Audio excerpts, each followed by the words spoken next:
Bueno, buenas tardes. Lo que vamos a ver a través de este breve video son los primeros antecedentes y la legislación en educación superior, un poco más en detalle de lo que estuvimos haciendo hincapié a lo largo del cursado y que fueron la Ley Avellaneda y la Ley de Educación Superior vigente actualmente.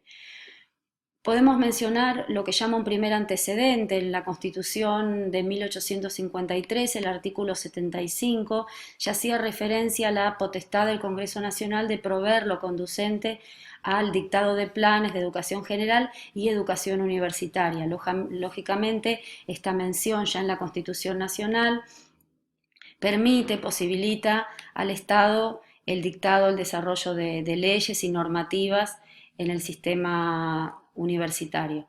En 1885 tenemos la primera ley, la ley 1597, conocida como Ley Avellaneda, en relación con el entonces rector de la Universidad de Buenos Aires, Nicolás Avellaneda. Fue una ley muy breve, de apenas 4 artículos, rigió durante 62 años consecutivos con algunas interrupciones que luego vamos a ver.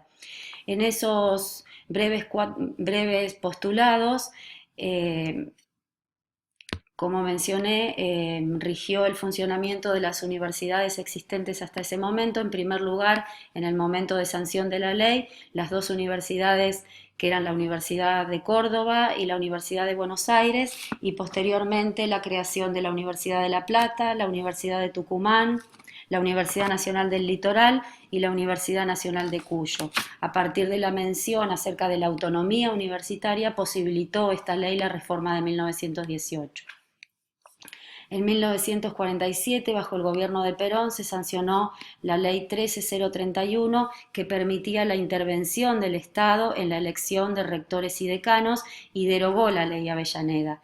Fíjense que esta va a ser la primera vez que vamos a ver en la historia de la legislación en educación superior argentina, pero que es consecuente con la historia política de nuestro país, y que es la alternancia de periodos de gobiernos de facto y de gobiernos democráticos, o que de alguna manera permiten restablecer las garantías de leyes anteriormente derogadas.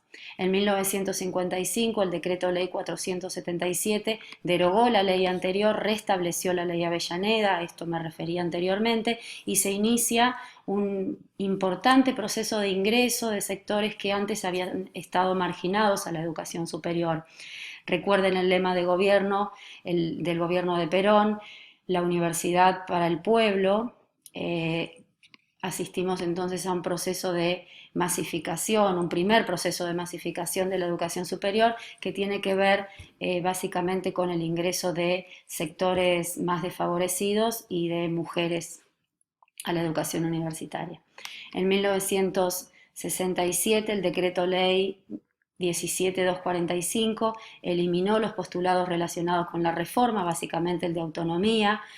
Ocurre una fuerte persecución a docentes y alumnos, intervención de todas las universidades. Este proceso siguió hasta la recuperación democrática, y lo que comenzamos a ver es un fuerte incremento de matrícula a las universidades privadas, producto de lo que mencionábamos anteriormente, y un año después, en 1968, un decreto ley que permite la creación de nuevas universidades privadas.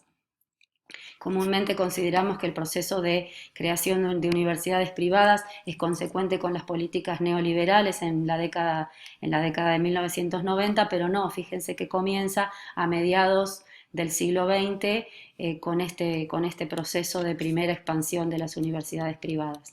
En 1974 tenemos la Ley 20.654, que estableció un nuevo régimen de autonomía académica, concursos. Fue una ley muy breve, casi no tuvo vigencia.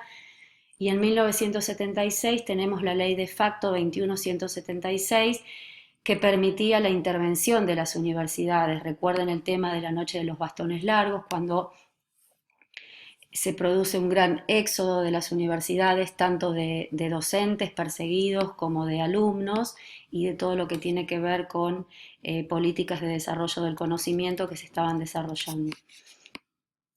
En 1983, el decreto, ya con la recuperación democrática, el decreto 154, que permite la designación de rectores normalizadores para comenzar a restablecer este proceso que tuvo lugar bajo los gobiernos militares. Al año siguiente, ya bajo el gobierno de Raúl Alfonsín, se derogan las dos leyes anteriores. Y en 1995 lo que tenemos como hito, digamos, en legislación en educación superior es la ley, la sanción de la ley 24.521, que es importante porque es la primera ley que articula todo el sistema de educación superior, ¿sí?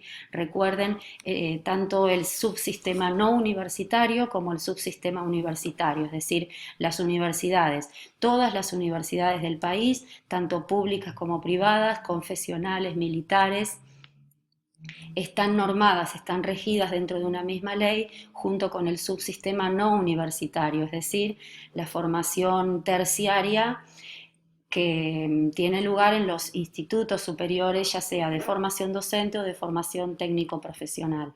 Esta ley, fíjense que estamos ya llegando a fines del siglo XX, recuerden el desarrollo de las tecnologías de la información, las comunicaciones y la posibilidad de nuevas formas de educación, ¿sí? Lo que llamábamos educación virtual, educación a distancia, ¿sí? Ya se habla más de educación sin distancias. La educación cuaternaria es también regida por esta ley, es decir, la educación de posgrado, ya sean especializaciones, maestrías o doctorados.